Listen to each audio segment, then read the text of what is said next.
Hi guys, welcome back to the Gastroimaging channel. Tonight's session, my routine from target selection to acquisition. And I don't know, this is somewhere between a beginner and an intermediate topic because beginners tend to have more issues finding their targets.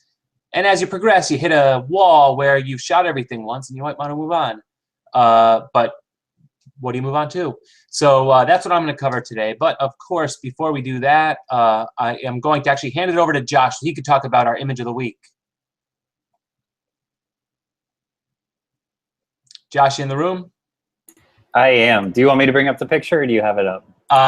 If you give me a few secs. I thought I did have it up, but for some reason I don't. If you want to talk about it, I'll bring it up.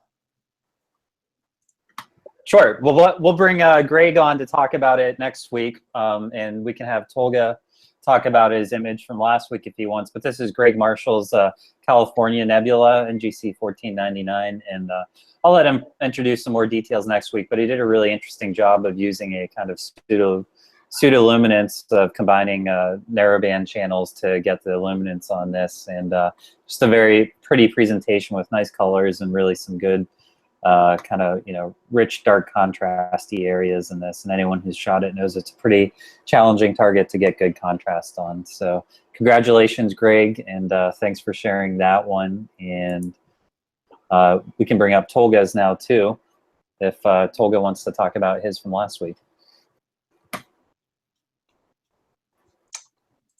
Bear with me, I am bringing it up. Greg's happened to be on top of the screen, but I have to go back a little bit to find Tolga's. Right there. Tolga, in the room? Yeah, I'm here. Can you hear me? Yep. I mean, I list most of my details on Astrobin, but I took this image with the 10-inch RC that's reduced to 6.3 with the astrophysics reducer. It's Paramount MX.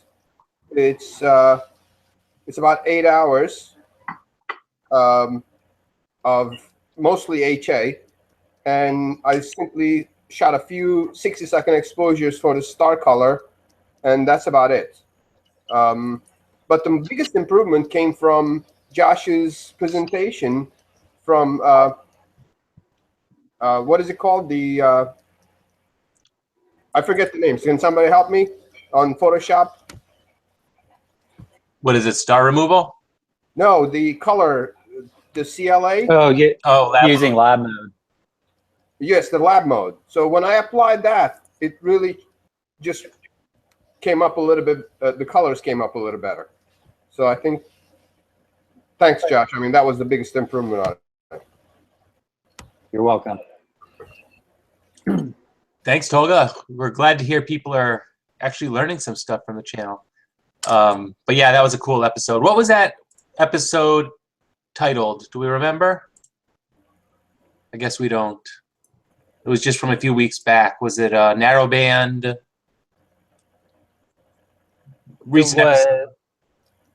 It was combining or bringing color and lume or narrowband data together. Gotcha. And then, so Adam, I'm going to make a quick announcement.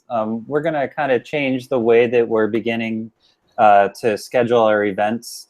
And we're going to shoot to start having our events scheduled about a month out in advance. So I'm going to make a post both here on Google Plus and in Facebook where you can get in touch with me if you want to do a presentation. And we'll also have a comment thread on topics that you guys are interested in actually seeing. But we're going to try to be a little more organized in getting these scheduled kind of more farther out in advance so people can get prepared, and you guys know that what we'll be presenting on. So please feel free to reach out to me. You can still reach out to Adam on Google Plus, or you can reach out to me on Facebook, and we'll make sure that we're getting that going. And we'll also have a schedule put up both on Google Plus and Facebook starting next week for the foreseeable future.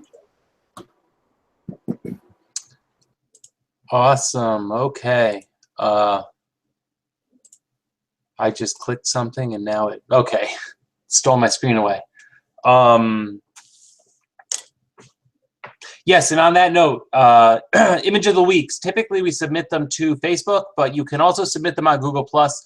just send it to me as an image. Send it to the Astro Imaging channel as an image. You basically click picture, select the picture, type the Astro Imaging channel as your to, and send it off, and I will reshare it then, and then that way you can still continue using Google Plus if you're not on Facebook. You can also do it the old-fashioned way, email it to us or email us a link, and we'll get it up for consideration in Image of the Week as well. Okay, all that said, tonight's session, how do I basically select my targets, frame my targets, and acquire my targets? So like I started off earlier, usually we're all kind of doing the same thing when we start out. You shoot a globular cluster, you shoot a planetary nebula, you shoot a galaxy, maybe even shoot a emission nebula or possibly a reflection nebula. But you start shooting things, and you start getting excited about what you're shooting. And you may, in some cases, start moving away from globular clusters, and you want to start taking the more photogenic objects, the nebula, the galaxies. And there's tons of them up there, right? There's lots and lots of them. But they're not always up in the sky at the right time. They're seasonal. Not every object may be perfect for your particular gear, your field of view. So basically what I end up doing is I want to find out how big is it? Where in the sky is it? What time should I start shooting it? So I have my typical routines. And the routine could go a few ways, but let me start out this way. If you watch the forums, if you watch Cloudy Nights, if you watch Astrobin, even NASA's APOD, you'll see they tend to post things that are in season.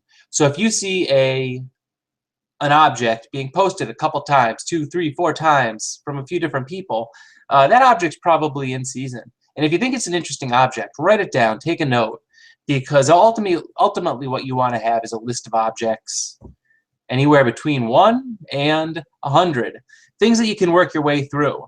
So how do you get that list? Well, obviously you could look at objects in the Messier list and the Sharpless list, but the best way to do it is kind of have an idea of everything that you find interesting. When you do that, you have your list. My typical routine is, and I'm going to show you this now. I have to screen share again. I'm hoping this is going to work because sometimes this gives me issues when I try and screen share with it. But I actually go into Stellarium, which is a free program that a lot of you probably have. And the reason I like using Stellarium, or the reason that I like, I'm going to say, using some sort of planetarium software, is I don't do my planning and scheduling and all this stuff at 9:30 p.m. at night. Sometimes I do this in the morning. Sometimes I do this at work. Sometimes I do this while I'm imaging on a different computer, but it's later than it is right now. Adam, Well, we're not seeing you. We're not seeing your screen. oh, you're not seeing my screen? Okay, let me see why. I was seeing your screen. Oh, you were? Did you see Stellarium? Go back to it. There you go. You seeing it or no? No, I think you need to go to full screen sharing. I am, but it steals my screen some odd way. Let's see. Give it one more try. Oh, I know what I could do.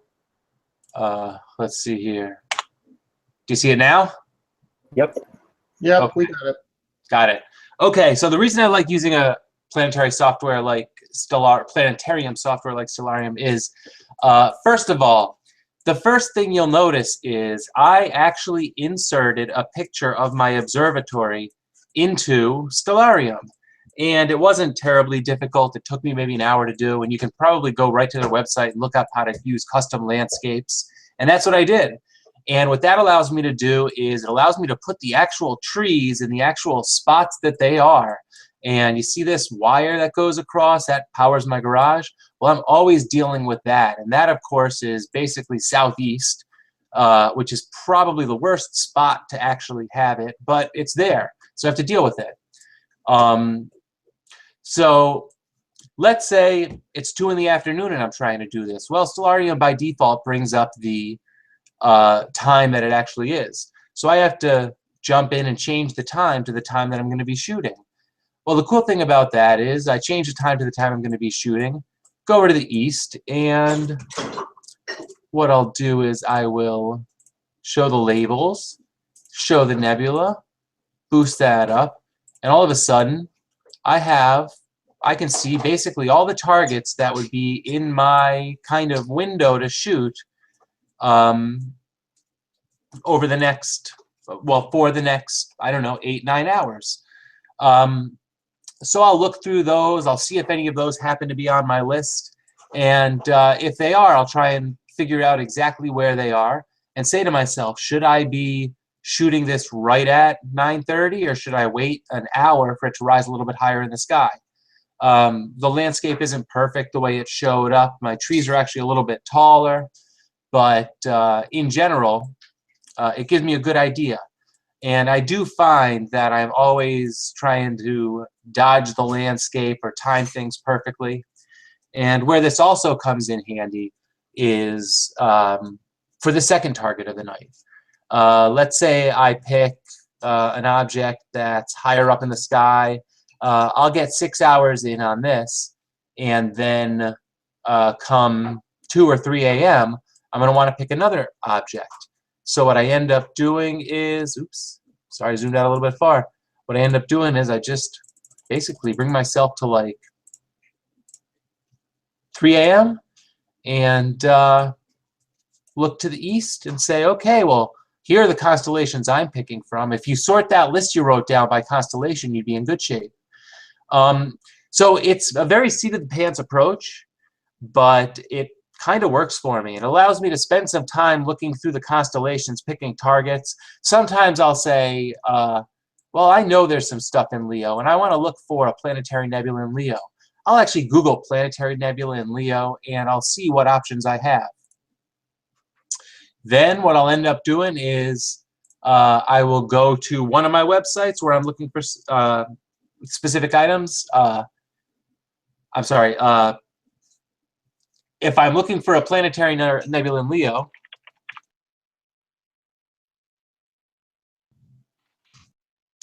geez, my typing's bad. You see me Googling it, and all of a sudden, well, it's not giving me what I was looking for, but yeah, here we go. EGB 6, a faint planetary nebula in Leo. And where does it bring me to? The Astrodon imaging website. And I'll tell you, that is the key to what I'll say the other part of looking for rarer objects. You'll see a lot of the typical stuff pop up in Cloudy Nights and on Astrobin, and you can go in and you can basically write those down, take notes, but the Astrodon imaging website is really cool for finding those rarer targets. He's imaged a lot of objects, and basically, I don't know, I keep on going to his website and finding, I don't know, 6 or 10 that are in season that I don't see frequently that I think I can probably pull off. And a bunch of my last images basically were inspired by his images. But he's one of the pros. Go to APOD, go to Bill Snyder's website. Bill Snyder does some cool stuff where he actually puts the individual channels on so you can see what to expect out of your H alpha, your O3, or your S2. And it really is a great way to find these rarer targets. There is a downloadable PDF. Once you make your way past the Messier list, if you're like me and you're in a light polluted area, you're probably going to be concentrating more on emission nebula. And the Sharpless catalog is great for emission nebula. And you can download a PDF of the Sharpless catalog from Astromaster. It's like a 200, let's see. It is a 272-page catalog, the Sharpless Observing Atlas. And you can go right in and download it. And it actually sorts basically by constellation. So you can go right down the list by constellation and find an object. And I'll jump down here because where are we? Here we go, Cassiopeia. So a lot of these objects, a lot of the objects that are around this area in the atlas will be in season, and you'll be able to hit these things. And these are some common objects. I'll call this medium object, the Pac-Man Nebula. Not the most common out there, but once you get past the first few, it's one that you come up on. SH2 185. So you'll see some duplication between the Sharpless list, the IC catalog. This is the Ghost, which is Tolga's image of the week. But you just see lots of stuff. So there's a rare object, SH2 186. SH2 187, another rare object. It has the position, it has the size, and basically you know how large it is, where it is. You've got a lot of the information you need. So again, here, SH2 188. So I actually imaged this 2-3 weeks ago. And saw it here, saw it on Astrodon's site, had to try it. Just like I said, it's seat of the pants, but you end up having to kind of do some work to find objects that aren't out there every day, that you're not seeing every day. And I find this Sharpless Observing Atlas to be really handy. So SH2 188, for example, I like that. I'm going to write that down. SH2-188. I don't really have to write that down. I'll remember that. And again, I may be doing this from work. I may be doing this from, I don't know. Sometimes I'm doing this from bed. Sometimes I'm doing this while other imaging, while I'm doing my imaging. There we go. Okay. Sorry, just checking the comments. Don't know what I'm going to be doing when I'm doing this, but it's pretty easy. And this I'm going to show off as being kind of the magic of my routine, and it's that thing that a lot of us appreciate about this particular software program. But before I show you off this particular software program, let me show you off this software program, TeamViewer. TeamViewer allows me to log into my imaging PC, basically just by clicking it, and there I am. So this would be my PC that's out in my observatory, but I actually brought it in so that I'd get some faster response to what I'm doing. But TeamViewer basically shows me the screen, and my acquisition program is Sequence Generator Pro. Sequence Generator Pro does everything for me, but what's everything? Well, what I consider to be the coolest feature in Sequence Generator Pro, the one that really makes it worth its money, is the Framing and Mosaic Wizard. So the Framing and Mosaic Wizard basically makes framing an image or framing a mosaic as simple as it could possibly be. What did we write down? SH2 188. SH2-188. Oops. SH2-188. Click Fetch. It pulls up the RA and DEC, which it knows because it's searching the databases for that particular designation. Taking a little bit longer than I hoped, and I'm going to show you something different in a sec. And it brings it up. I have to change the screen stretch because it didn't handle it so well. But that's my object right there. When I do something that I forgot, I'm sorry, I'm going to have to back out of here. I even have a note to do this first, and I forgot. So when I first start up Sequence Generator Pro, I click New Sequence with Profile, and I pick my particular setup that I'm going to be using. If I'm using my wide field setup, I could click the Lowstar set an STF 8300. But I think I'm going to use my 10-inch RC with my STF while I'm using the reducer. So I click that, it pulls it up. It knows now that all that equipment is associated with this sequence. And I pull up Framing in Mosaic Wizard. Same as before, SH2-188. My field of view is 4 degrees.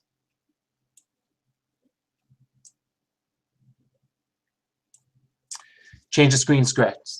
So when I just draw a small circle, it's going to show me what my field would look like with that object. Let's say this was a large object that did actually take up the whole screen. I can redraw the target rectangle, and let's say the object took up like that much of the screen. When I draw the target rectangle, it automatically breaks it up into tiles for the mosaic. I can set the overlap right over here. So if I am doing a mosaic, I can create all those sequences really, really quickly. But I'm not doing a mosaic, and as I can see now, this target's pretty small. So to make it easier to frame this target, I'm going to bring my field of view down to 1 degree, and I'm going to fetch it. Should bring it up. There we go. Going to change the screen stretch just to make it more obvious. There it is. Now when I draw my target rectangle, you'll notice that it fits the object a lot better. It's a lot clearer. It's a lot easier for me to see how the object is framed. So there we go. I've got that object framed. I like how it's framed. I click Create Sequence.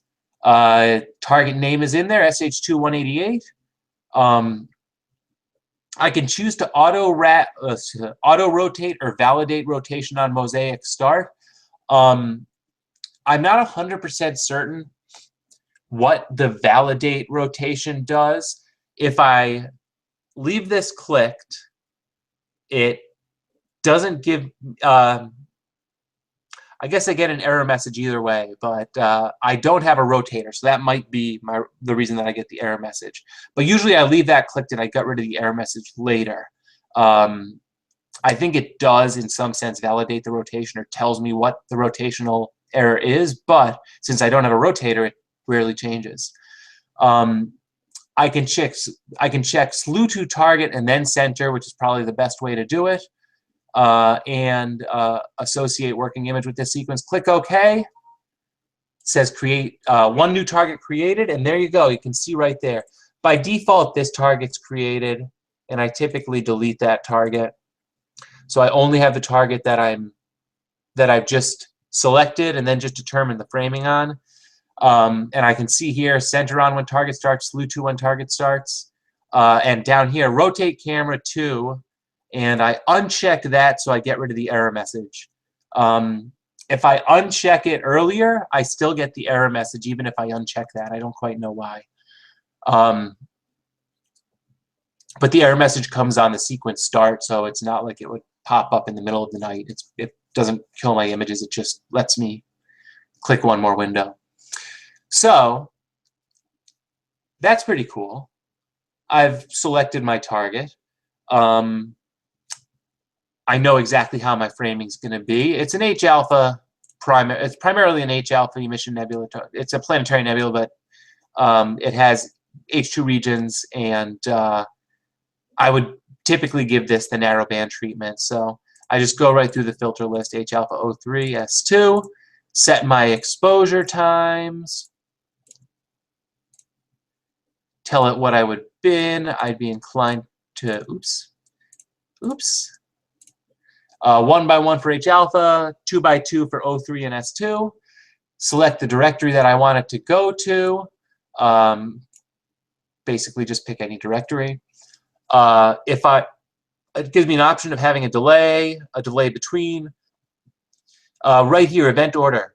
Rotate through events or finish entire events first. When I'm doing RGB, I rotate through them. When I'm doing narrowband, I finish the entire events first. And the reason I do that is on a moonlit night, I'm only going to shoot my H-alpha. So I uncheck the run that, and I'm going to give myself 16 exposures of H alpha. I know I'm probably going to want that for these two. So I type that in, but because they're unchecked over here, this sequence won't do that. This sequence won't photograph them. This sequence is only going to concentrate on what's checked. Okay. So that's cool, right? That makes it easy. But what about after 8 hours has passed? Let's say I have another hour or two of sunlight.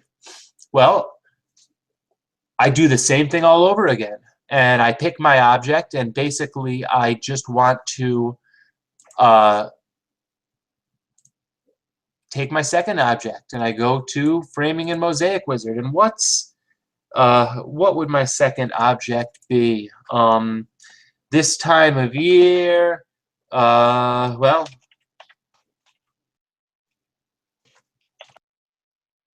this is my second object. Go down to 1 degree. Actually, on this one, because it's a large object, I'm going to do 2 degrees. They'll give me some field to choose from. But the Rosette Nebula.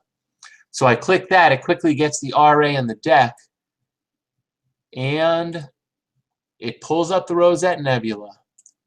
I'm going to change my screen stretch so I know what it is.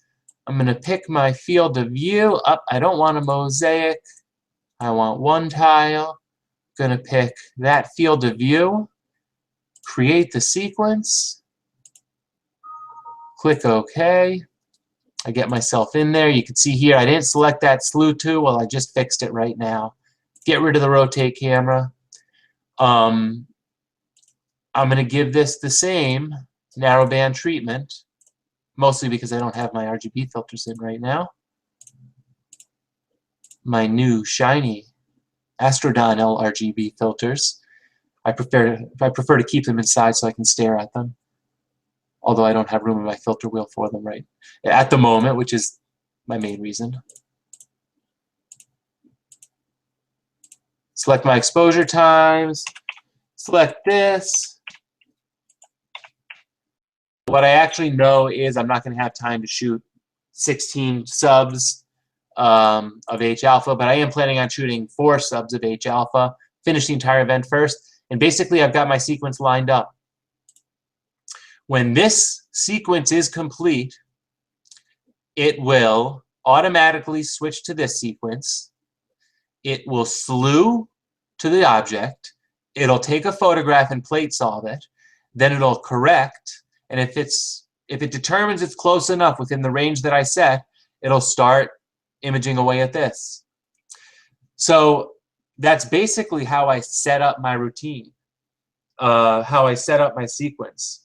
And once I get there, I mean, that's 99% of the work. Like I said, I do this a lot in the morning. I do this from work. I do this basically when I have a spare few minutes to think about something. And when I get home, particularly this time of year, if it's clear out, I go outside, I plug in my telescope to my battery. Excuse me, I should say I plug my mount into my battery, I plug my CCD camera into my battery, I plug my USB cables into my computer, I open the roof, I take the lens cap off, and I click these 4 tabs: connect camera, connect focuser, connect telescope, and open up PHD guiding, the same with PHD, connect all those, basically all software stuff. When I click run sequence, I can basically walk away. My sequence is set up to to automatically slew to the target, plate solve. When it begins the first target, it will autofocus. It determines the perfect focus depending on the temperature that it is outside, and then it starts the imaging sequence and it runs through it. When the temperature drops by my specified amount, it refocuses. And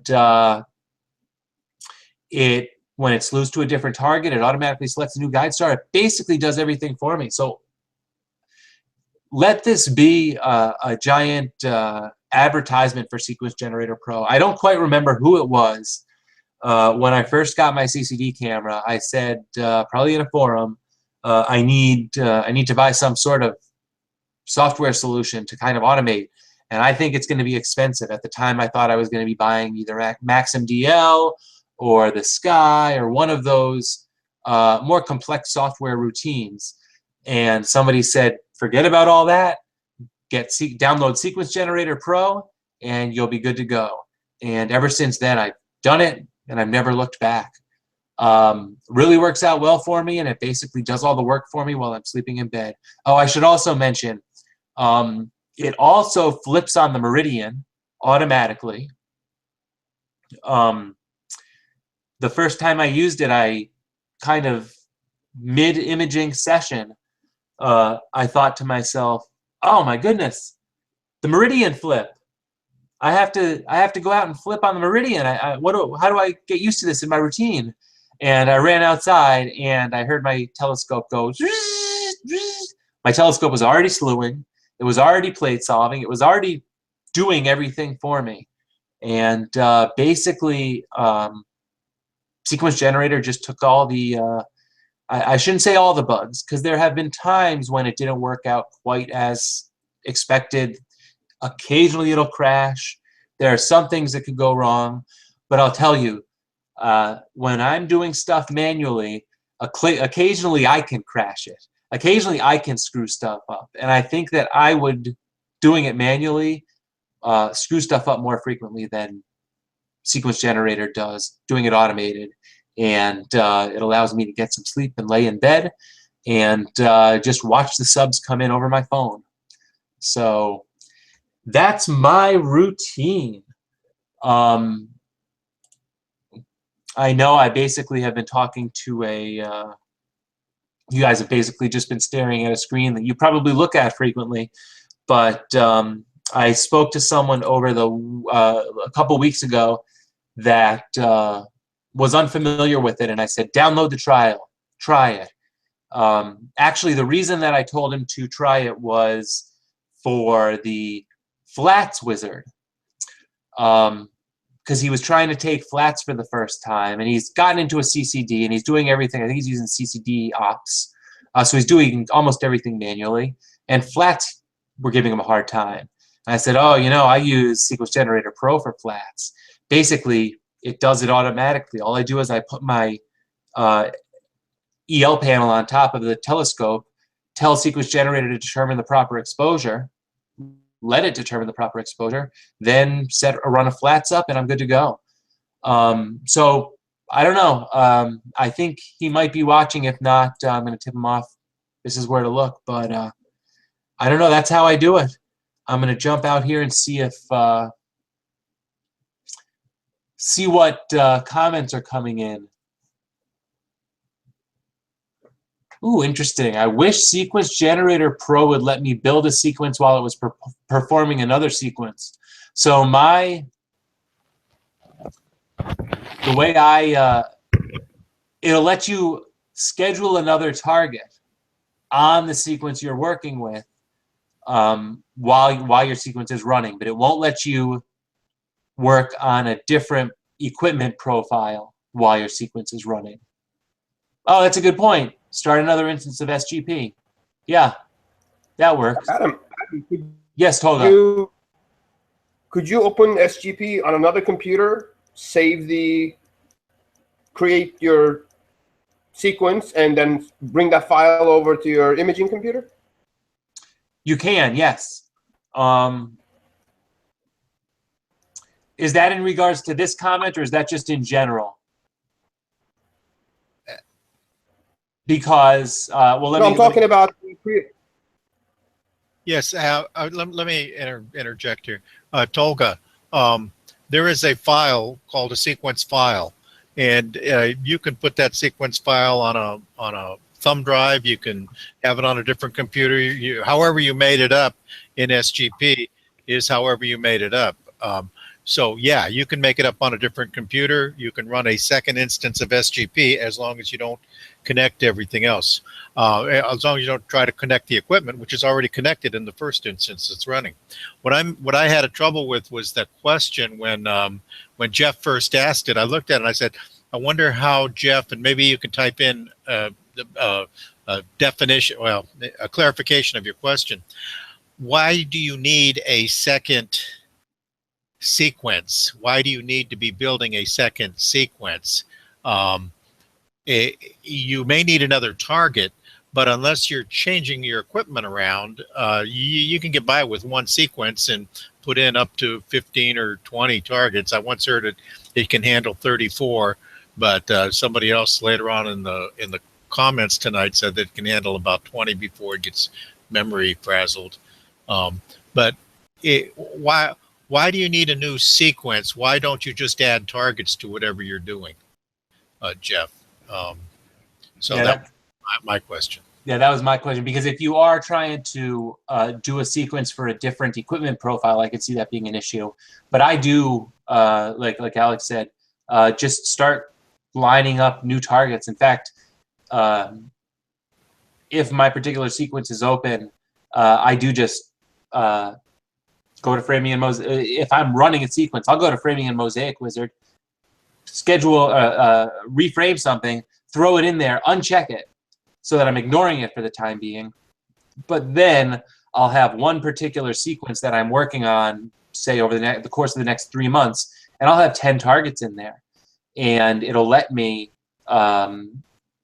say, okay, well, the moon's up tonight. This target's the one I should be working on. Or the moon's in this part of the sky, so I'm going to do this here. I'm going to do that there. So unless you're changing equipment, yeah, I do tend to line them up. But I will say also, yes, I do notice that when you get 15 or so plus, it really lags. And it can really slow stuff down. And worse than that, it can set you up for a crash at a bad time. Yes. Jeff has further clarified that when he's looking at one target, he finds 6 more that he wants to do tomorrow. Hey, fine, go for it. Just type in the other 6 targets, and then on the original page, can you bring up your page of Sequence Generator Pro, the sequence? Could you do that, Adam? Yep. And you'll see up in the upper left-hand corner in the target box, you can choose which targets you're gonna be focusing on. And let's say that you've been working on a target for a while, but for some reason you need to do a different target. Just uncheck. See this check boxes up there? Just uncheck the one that you don't want to be working on. You could have 10 targets sitting there, but only one of them's checked, and that's the only one that's going to start up tonight. Okay, so no, you don't need, no. Okay, Jeff, hi, we're having this interesting conversation. It's just Jeff's typing away, and since I've got to be in the room, I can just talk. No, we don't create new sequences. As a matter of fact, what I almost always do is call up the sequence I was using last night, and I type in the coordinates for the target, and I just add another target to it. And then I add another target to that, and I add another target to it. When I'm finished with, and I don't check the boxes. I don't check the boxes to say go after this target tonight. Okay, but when I'm ready to go after that target, I go ahead and check the box. I'll call up the target from last night. When I'm completely finished with that first target on the list, I'll just uncheck the box and delete that target. I don't need that target anymore. In other words, I use the same target. I use the same sequence night after night after night. I always use the same exposure times at home. It's always at narrowband, half hour. I'm going to want 3 pictures, and then I want it to refocus and go on to the next filter, etc. So I never change the sequence itself. I just change which target I'm going after. And Jeff, I am glad that this is life-changing. I'm glad that we've helped you. There is salvation there. Yeah, that's been one of the things that really makes it convenient for me is that becomes your target list. And you have a good idea as to where in the sky they are. So you basically know where, kind of how to approach your image planning with them. Can you pull over in that same corner, that same area with the target list? You see where it says, I think you can just duplicate events from when you're adding a new target, you can duplicate all the events from a previous target. One of those will allow you to do that. Duplicate. Oh, yes. Like, yeah. Okay. So I'm shooting. Yeah. Duplicate the target. Copy events from. Yeah. So if you're shooting narrowband, and let's say you shoot H-alpha 03S2, 1 by 1, 2 by 2, 2 by 2. Let's say you shoot that all the time. That's what you shoot in 16 frames for each channel. You can basically, when you create a new target, import all of that info from that target at any point. So that'll save you a minute. You can save yourself some little, they do some stuff that just makes it kind of easier to do your planning. Yeah. Or another option, you see where it says Sharples 2 188 up there in the upper, that one right there. Let's say you're finished with the Sharpless, that particular object, and you want to put a different object in there. Just go over to the target, click the cog there on the target, and change everything. Change its name, change its location, change whatever you want to do, and then you've got a whole new target sitting there with all the same information you had before, as far as what pictures you're going to take and everything else like that. Yeah, and the other cool thing is, let's say somebody took an image that you love. You think it's an amazing image. You know kind of where it is. Maybe it's a rare object. You download that image. You click Image, Browse. You click it, and you open it up, and it'll actually frame that image for you and show. It'll actually solve that image for you and show you it on the screen so that you can try and frame a similar framing. And I believe you can also use that same function if you, let's say I have this of the horse head right here and I want to bring the trifid into it. Well, it'll let me expand the mosaic from that initial image. So very powerful features just in this framing and mosaic wizard alone. The fact that you can actually, I mean, I've been doing it for so long that I kind of forget what it was that really amazed me at first. But framing and mosaic wizard makes an astrophotographer into kind of an artist, where composing the shot, trying to get your framing, becomes almost like terrestrial photography. You're getting immediate gratification. You can see what it is you're framing it on. Whereas in the past, you're either just typing in numbers and trying to center something. If you've photography class, you've heard of the rule of thirds and all of they have all these little rules for composition. Well, I always thought it was irrelevant in astrophotography, but truth is, when you can frame this way, all of a sudden you can compose better and you can start taking those things into account to give you a better image. And so, for example, on this horse head image, I'm going to move my framing. Oh, it's not letting me change. Why is it not letting me move the target rectangle? Don't know why it's not letting me move the target rectangle. Oh, that's from my old, okay, that's. But either way, when you see something like this, see the horse head dead centered, well, you might want to bring in that nebula or expose some more of that nebula in the shot. So maybe you'll frame it, you'll decide on the fly to bring the center of the window right over here. And what that'll do is that'll give you the framing you want to show off more of the stuff you want. If you don't need to have so much blank space, you want to just show off more of the nebulosity. Well, this shows you that. This shows you how to do it where it is. You get instant gratification. You get immediate feedback on what you're looking at.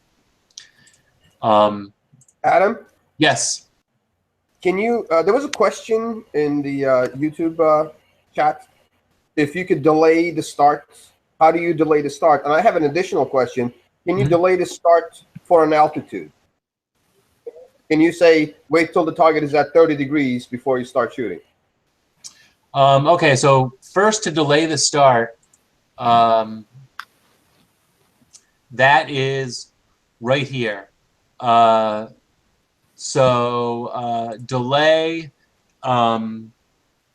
I'm trying to think. Okay, so there have been times when I opened up my observatory and my wife had to drag me out to the bar or something like that. But you know, sometimes, not this time of year, in the summer, you have to leave the house at 8.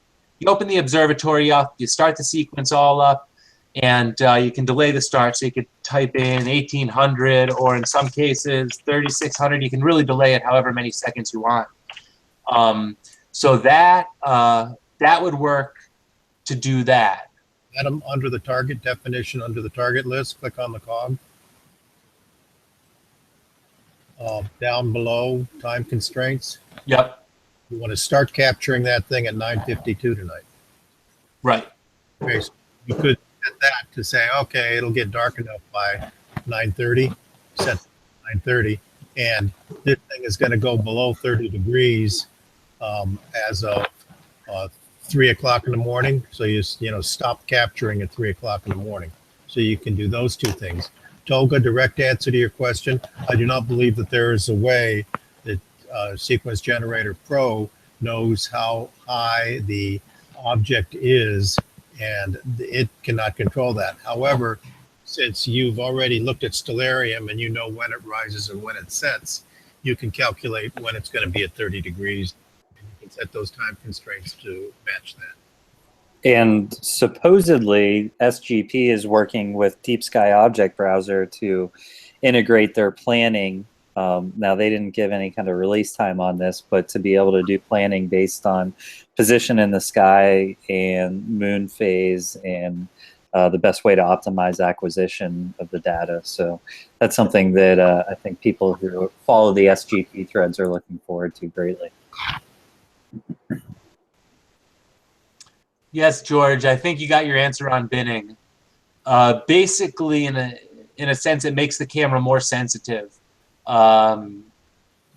So if I'm trying to shoot something really dim, in this case, if I'm trying to shoot something really dim, it allows me to get some of the dimmer regions out of that object at the cost of resolution.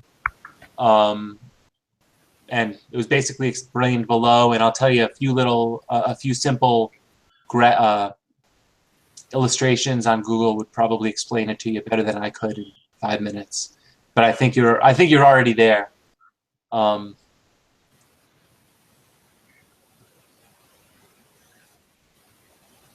Yeah, and Anis is mentioning there is an option to set the star time, but you still need to start the sequence for it to begin imaging at that time. Yep.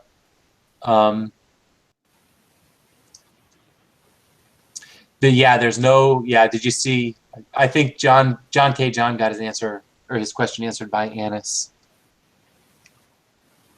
Framing and Mosaic Wizard, I believe, is free in the trial. I'm not certain on that, because I think it is an additional fee for the Framing a Mosaic Wizard, or at least that's the way it used to be. Well worth it, but I'm pretty sure they do include it in the trial. Adam, I think it has its own 30-day trial. It has its own trial, okay. Yeah, well, first off, everything has changed, and like Adam, some of us have been using this for so long we forgot how it starts. We forgot how to get it going and things like that. If it were to be taken away from us, we'd have to relearn a little bit to get it going. But if I remember correctly, when you download SGP for the first time, you can use it for 30 or 45 days, whatever it is. And then the different components of it, the time trial doesn't start running until you actually start it for the first time. And then you've got 30 days or 45 days, whatever it is, to either, before you have to buy it to use it. One other thing that I should have pointed out, but you guys are still looking at my screen. So I can take, I believe this will work. I can click any part of this image right here and slew to it. So if I click slew, it'll automatically slew to the spot that I clicked on. Then I can actually, after I'm slewed to it, click center here. Oh no, Image does not contain. Yeah, so to center here, I would have to take an actual live image from the telescope, but that could be a 10-second image.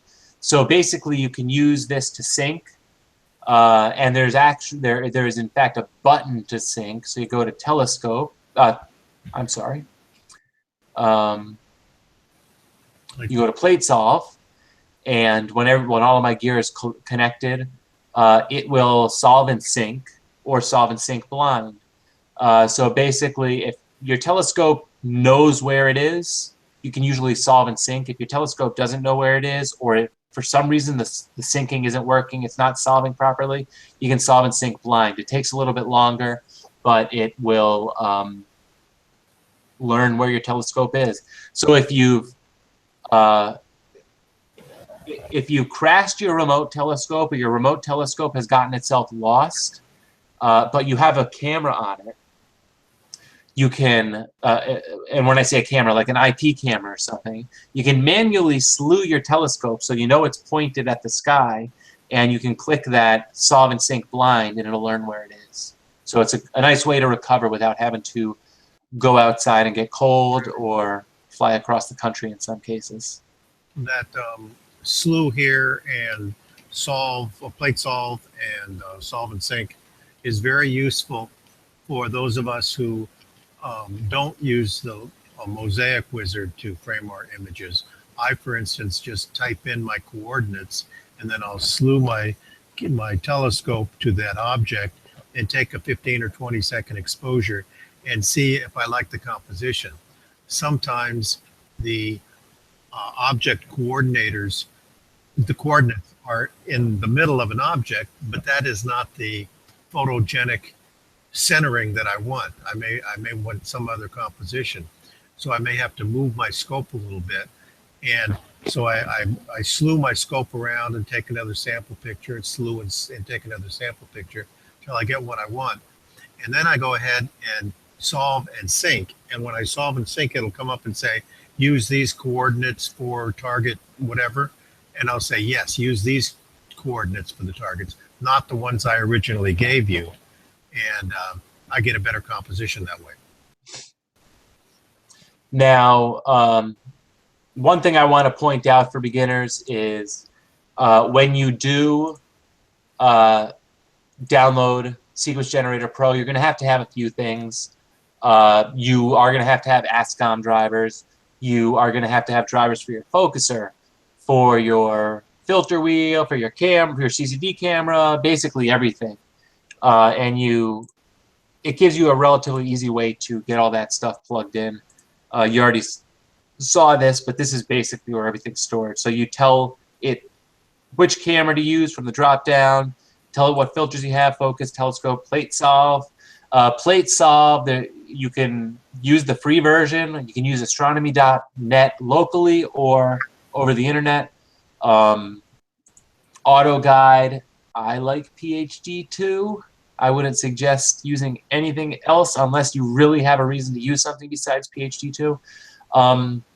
So you have, I don't know, half an hour of setting it up, maybe a little bit longer. But once you're set up, a lot of it just plain old works. And you can set up multiple equipment profiles so that if you do have to run out, get everything started up, you really can quickly. But yeah, that's my that's the reason I like SGP. Really gives you a lot. I see. Yeah, I see people discussing the trial and 45 days of SGP includes framing and Mosaic Wizard. Additional trial can be had once you purchase 90 cumulative days. I just wish that they allowed SkyX's plate solve as well. Why is that, Tony? I don't know. I already have the SkyX, and it just works so well. It just never fails. Unless there's clouds, it never ever fails. Plate solve I just don't want to give that up. Plate solve 2 is pretty much bulletproof too. Yeah, I've Which never one? had an issue with plate solve 2 once they started using it. And it's incredibly fast. It solves so fast you can't see it pretty much all the time. Which one is it? Plate solve 2? Mm-hmm. It's made by Planewave. All right, I'll give it a try.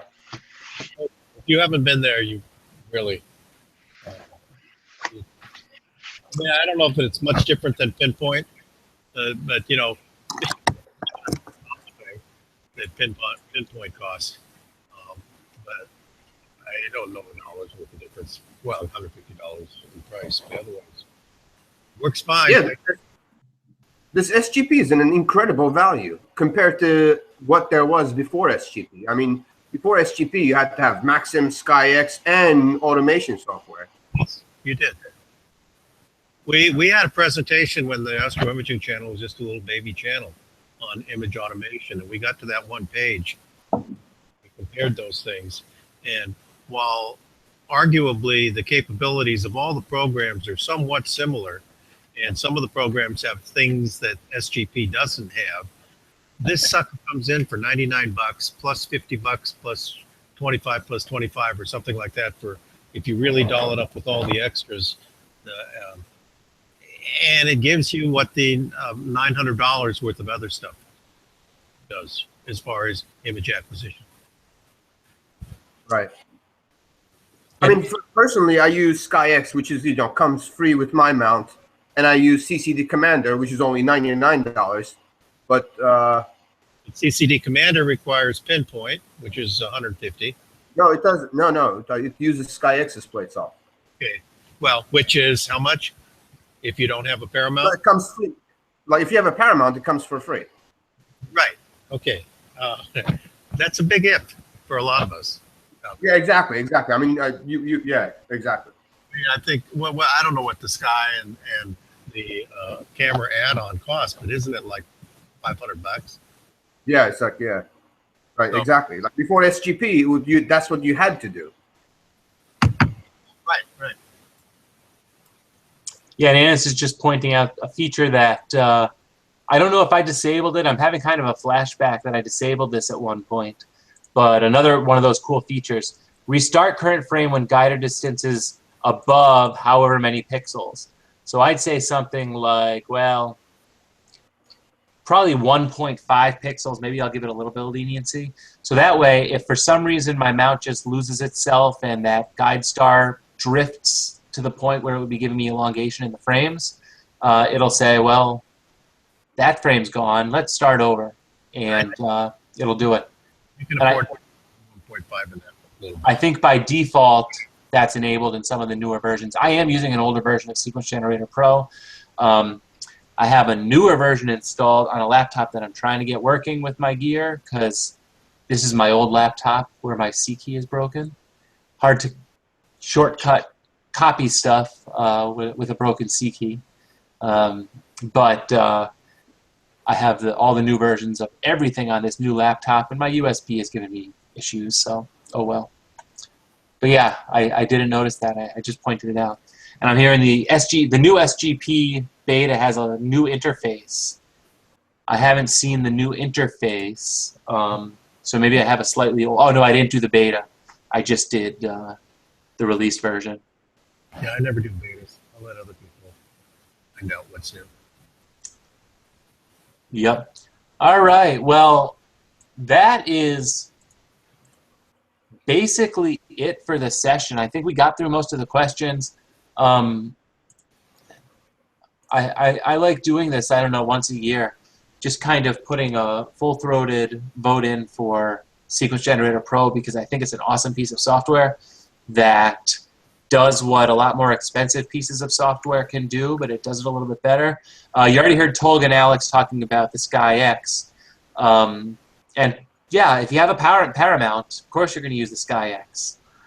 If you have an AVX or a CGEM or an Atlas or one of those mounts, I don't know if you're quite going to want to buy a piece of program that's $500 to run a mount that in some cases might only cost you $700, $800. But for those who choose to go in the other direction, SGP really does it all for you. The developers are very responsive. They have their own website, website and forums where you can go in and get help quickly. And I'll tell you, the user base has grown to the point where you can go on cloudy nights and get a lot of good advice very quickly. And you're already on cloudy nights because you're looking for your targets and you're trying to learn stuff, which sharing notes on forums really is one of the best places to just learn this stuff. So that's all I got. I got something. For those of you who were at Nightfall and I took your pictures, we've on January 8th, maybe later. I don't know when. Everybody, you'll hear about it if you're on the Astro Imaging channel. Anyway, we've been having some real trouble getting the videos to play. But what we did was we took 10, 15-minute videos of people explaining their Astro Imaging rigs, and basically they just show you all they've got when they were set up to take images that night. And well, we think tonight we finally got everything working. Google keeps changing, we keep changing, Windows 10 keeps changing. But we finally got it so that we could play a video and get sound off of it so everybody can listen to it. So we're ready to do that show, so that if you were one of those people that got videoed that night, well, or that weekend, get ready to be on. I'm going to contact you. And for those of you who would like to see what other people's imaging rigs look like, we'll be doing that sometime over the next few months. Okay? So. Awesome. Thanks, Alex. Yep, so that's it for this week. We will have something for next week. I'll publish it sometime midweek.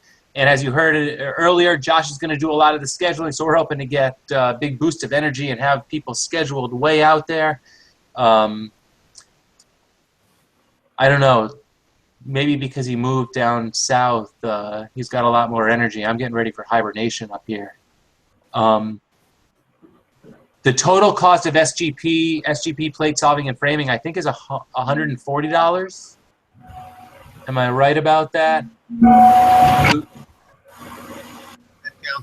Good night, Charlie, and the what else? The notification system.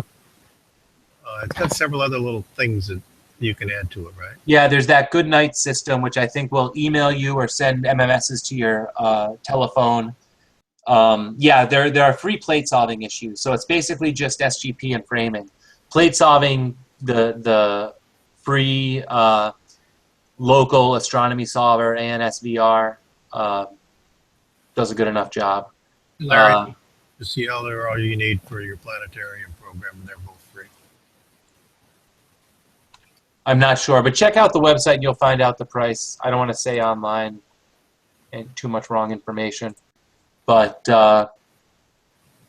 and yeah, 99 plus 39, so $139. And download the trial. It's free. You might find you can't live without it, kind of like I did.